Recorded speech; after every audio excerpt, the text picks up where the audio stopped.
비전셀 마승입니다. 저는 가난한 농부의 오형제 중 넷째라고 태어났습니다. 밑에 동생이 하나 있긴 하나 나이 차이가 없는 일란성 쌍둥이 동생입니다. 모두들 생각하기에 그냥 복이 막내라고 해서 혜택이 많이 누리고 살았을 거라 생각하시는데 저희 경우는 조금 달랐습니다. 언제나 형들의 있던 옷을 물려받아야 했고 가난했기 때문에 큰형밖에 대학을 못 갔고 형들의 말이 곧법이요. 형들은 저에게 삶의 가르침도 줬지만 때로는 무서운 형들이었습니다. 우리 가정의 복음은 큰형으로부터 시작되었고 저의 믿음의 시작은 초등학교 2학년 때쯤을 기억합니다. 우리는 친구가 같이 가자고 하는 말에 처음 간 교회에는 무언가 모르는 평안함이 있었고 행복이 있었습니다. 그렇게 신앙생활을 하면서 중학교 때 저는 처음 학습을 받고 세례를 받았습니다. 지금 생각해보면 그때 그 학습 받을 때 순수한 마음으로 세례를 받고 한 것이 어떻게 보면 제 마음속에 주님이 함께 하셨지 않았나 싶습니다. 그 이후로 어려움이 많았지만 담대히 어려움을 생각하지 않고 주님이 제 가슴 속에 있음으로 잘 헤쳐나갈 수 있었던 것 같습니다. 저는 고등학교를 졸업한과 동시에 아무 대책도 없이 아버지는 저를 독립시켰습니다. 그 당시만 해도 어려운 형편이기 때문에 촌에서 농사를 짓겠다고 저는 했습니다. 그러나 아버지는 촌에 농사 지어가지고 무엇을 하겠느냐, 아무 비전도 없는 데서 무작정 나가라고 하셨습니다.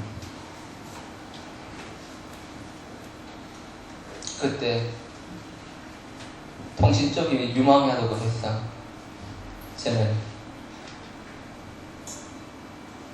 촌의 아버지부터 단돈 17만 원을 들고 대구로 상경했습니다. 한 달에 5만 원 한 방세를 신문 배달과 아르바이트를 해가지고 생활비를 벌었습니다.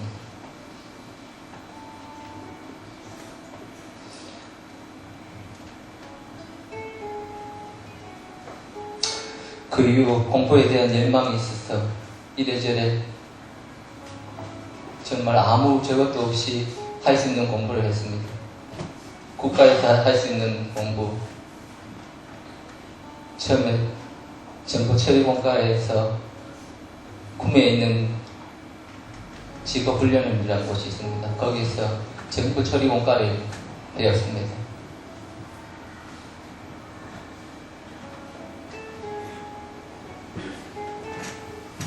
배우고 싶다는 열정이 있었기 때문에 그 배움으로 다른 직장에 또 있었으나 또 배움이 또 갈급했습니다. 그래서 저는 또 경기도 광주에 있는 정보통신기능대학이란 거기도 2년제지만 국가에서 운영하는 데입니다.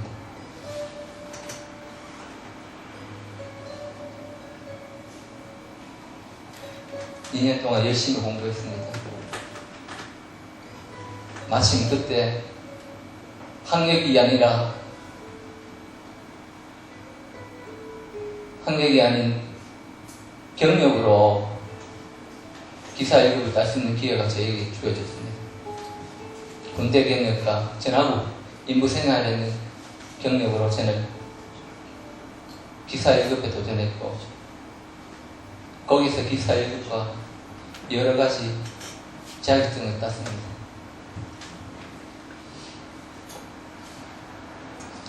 제 이 인생은 한 번도 부끄럽다고 생각해 본 적이 없습니다.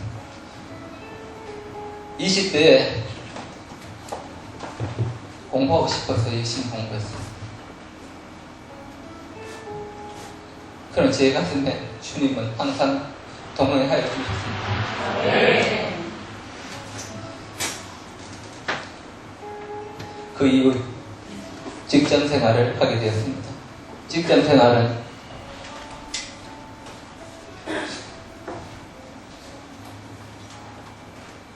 직장 생활은 저에게는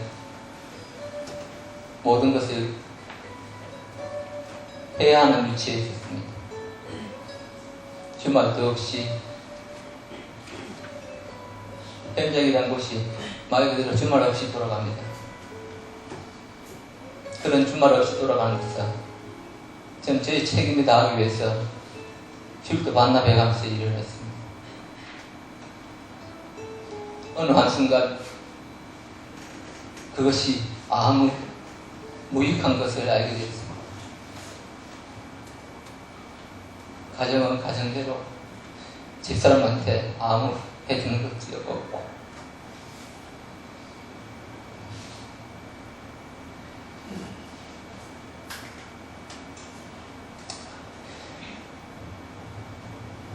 직장생활은 주의를 지키기에는 너무나도 힘겹습니다.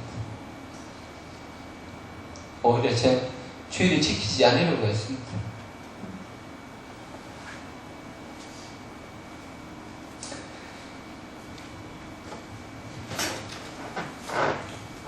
주님을 떠난 지가 너무 오래되고 주님을 본 지가 언젠지도 모르는 저에게 친구가 집사람을 전도했습니다.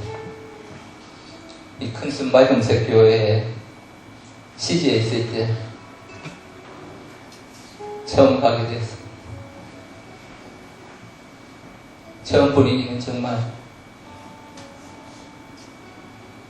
어느 교회에서 볼 수 없는 형식과 모든 것이 타파된 것이었습니다.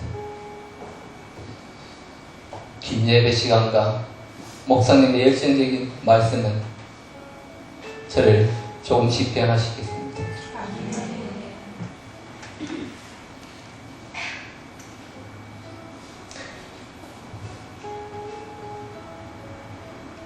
집사람이 그 교회에 다니다고 하면서 멀어서 못 다니고 집 근처 가까운 충의교회에 몇 번 갔습니다. 그러나 어딘가 모르는 열정이 없고 사람들의 예배의 밋밋함을 집사람도 큰순 맑은색 교회가 그립다고 했습니다. 그리고 오래간만에 찾아간 교회는 분위기가 사뭇 달랐습니다. 섬김도 전에보다 더 전에보다 섬김에서도 더 나아져 있었고요. 어딘가 모르게 많이 성숙해야 된 것을 보았습니다. 제 셀리더들은 그 자리를 굳건히들 많이 지키고 계시더라고요. 그날 목사님의 설교 말씀을 들으며 제가 교회에 대해서 잘못 생각하고 있던 마음을 돌이켰습니다. 교회라는 것이 어떻게 보면 교리에서 주님을 나 외에는 나로 말미암시고는 주님께로 올 자가 없다는 말씀처럼 어떻게 보면 이기주의로 빠질 수 있다는 생각이 들었습니다. 그러나 목사님의 말씀은 세상 밖으로 나아가 구원받지 못한 영혼들을 구하는 것이 주님이 오신 목적이라고 하셨습니다. 그의 겨울이 지나 봄에 양육 훈련을 받고 저의 믿음은 조금씩 성장했습니다. 보지 않던 성경책도 보고 기도 시간도 조금씩 늘리고 있었습니다. 그리고 자연스럽게 회복 캠프, 전인전 수업, 지육 수양에 대한 사모함이 갖게 되었습니다. 이번 회복 캠프는 저희 동생의 회복에 대한 간절함이 컸습니다. 동생과 저는 1년선 쌍둥이면서 세대 차이를 느낄 정도로 성격도 달랐고 생각하는 것이 너무나 달랐습니다. 그 때문에 동생은 연애에 한 번 실패하고 회사 생활에서도 따돌림 당하고 그래야 마음의 상처를 입어서 조울증이라는 정신질환을 가지게 됐습니다. 저는 요즘 세대는 누구나 정신에 온전한 사람이 없다고 봅니다. 동생 문제는 저희 형제들과 저는 또 다른 느낌이 있었습니다. 같이 매일 생활했었고 그 생활 속에서 동생이 저렇게 됐다는 것이 항상 가슴이 묵묵했습니다. 집안에 아픈 사람이 있으면 누구나 다 그러실 겁니다. 그 한 사람을 언제나 웃어도 웃는 것이 아니고 가슴 한 것이 한켠이 언제나 먹먹합니다. 동생은 몇 번이나 병원에 들락날락하고 그때마다 저는 내려가가지고 그 모든 일을 처리했습니다. 처음 발병했을 때도 부산까지 내려갔어요. 동생의 모든 것을 처리했어요. 그런 모습을 보는 집사람은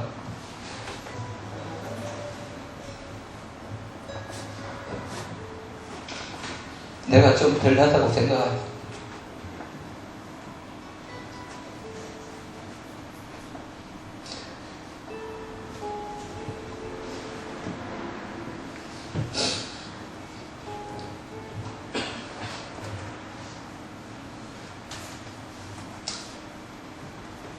그리고 회복 캠프에 대한 간절함이 있을 때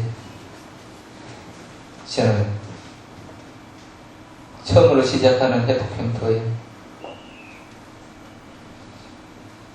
전날 금요일 오전에 사탄의 방해가 있었던 것은 회복 캠프 동안에 전화를 받을 수 없고 반납하고 재영퇴 받는다는 얘기였습니다.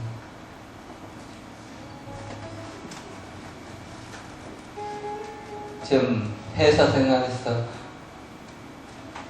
책임자적인 입장에 있어서 모든 전화가 제 쪽으로 많이 옵니다.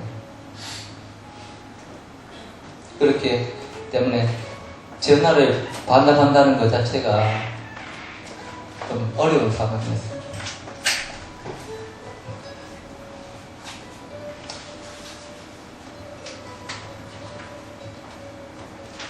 근데 그날 밤 잠이 오지 않아 거실에 나왔는데 거실에 나와서 기도를 했습니다. 문득 참석할 수 있는데 너 왜 참석 안 하느냐? 성령의 음성이 들린 듯 했습니다.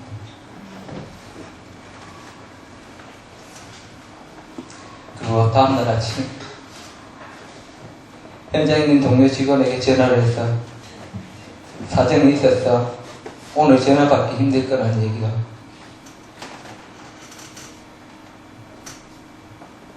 부탁을 동료에게 했습니다.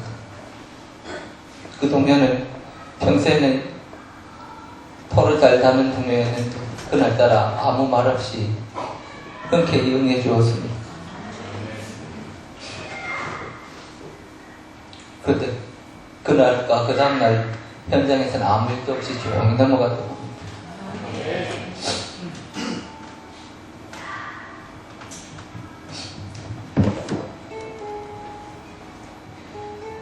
편한 마음으로 회복 캠프에 참석할 수 있고 휴대폰 없는 세상에 단 하루를 살 수 있다는 생각에 마음이 회복했고 이미 회복된 것 같았습니다. 첫 시간 강의를 마치고 기회를 붙잡으라는 주제로 나눔을 하게 되었습니다. 지금까지 살면서 가장 중요한 기회의 사건은 무엇인가요? 질문에 다른 형제들은 인생에서 돈을 벌 수 있었던 기회와 교회의 목사님을 만나게 된 것이 인생의 기회였다는 나눔을 하였습니다. 저는 집사람을 만난 것이 인생의 기회였고, 집사람을 만남으로써 오늘 공동체와 만남이 더 있었다는 얘기를 했어요. 그리고 항상 꼼꼼하게 알뜰하게 살림을 잘해주고 이쁜 우리 딸 아들 낳아준 것과 아무것도 볼 것 없는 사람에게 시집하고 준 거에 감사의 고백을 했습니다.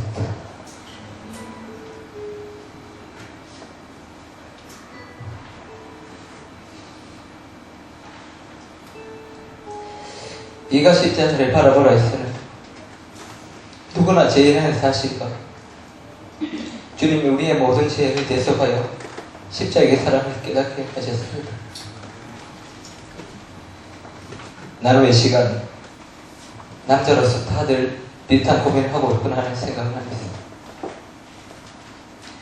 제 나눔의 시간은 가슴 깊이 묻어두었던 보이기 쉽지 않는 나의 집을 형제들 앞에 이야기하고 있었습니다. 평소 나의 모습에서는 이런 말을 형제들 앞에서 한다는 것은 상상도 못한 일이었습니다. 그러나 그날 저는 무엇인가에 이끌리는 것 같아 얘기가 나왔으며 이야기를 하고 나니 마음이 한결 후련해졌습니다.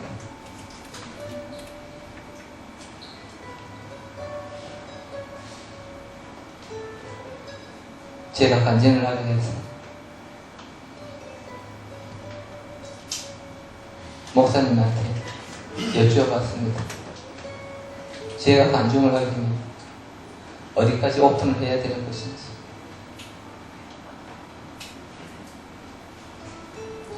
목사님은 디테일하게 하지는 않아도 된다고 하셨습니다.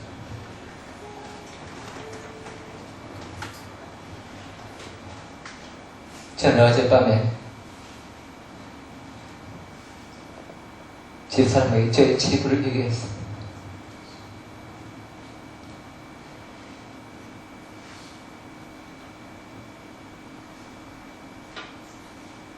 집사람은 많이 흥분했고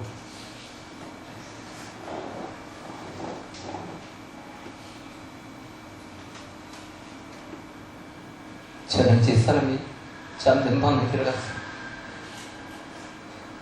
주님께 눈물로 기도했습니다. 집사람에게 해보시 나의 고통을 통해서 집사람이 고통받는 것을 볼 수가 없었습니다. 이것이 나의 죄에 대한 주님의 풀이 받기 받겠다고 했습니다.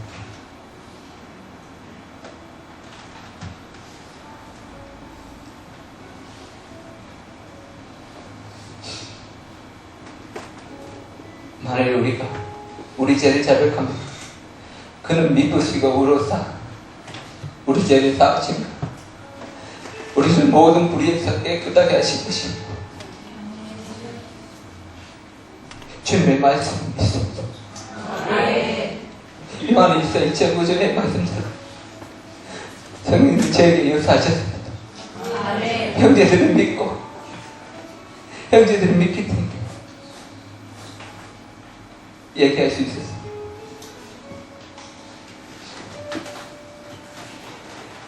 그리고 제3화에 내가 지은 죄에 대하여 나의 목사님의 말씀에 백서에 아무렇지도 않게 생각할 것 모두 죄처럼 느껴졌습니다.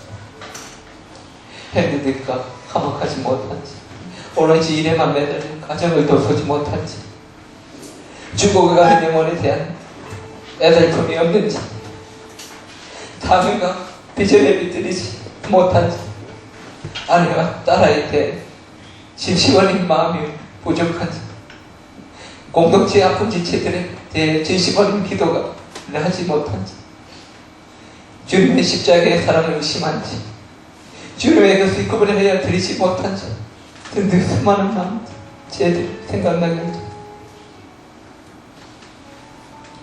마지막 칼을 마치고 기도하는 시간에 강대상 앞으로 가서 기도를 했고, 저는 저에 대한 회개와 고백과 온 가정의 복음과 그리고 아픈 동생 문제와 저희 앞으로의 삶의 가치와 방향에 대해 뭔가 아버지께 부르짖습니다. 저희 인생에 한 번도 그렇게 간절히 주님을 불러본 적이 없었을 것입니다. 여호와는 나의 목자시니 내게 부족함이 없으리로다. 그가 나를 푸른 불밭에 누이시며 실만한 물가로 인도하시는도다. 시편 23장 1절에서 2절만. 아멘. 주님은 항상 저와 동행해 주셨습니다. 항상 제가 가지고 있는 재능보다 많은 것을 주시고 느끼게 해주신 주님께 감사합니다. 이번 회복의 물을 통하여 마음의 평안과 자유함을 얻은 것에 감사드립니다. 앞으로 삶에서 늘 깨어있어 말씀을 묵상하며 주님을 사랑함으로 죄를 멀리하도록 노력하겠습니다. 회복을 주신 아버지 하나님께 모든 감사와 영광을 올려드립니다.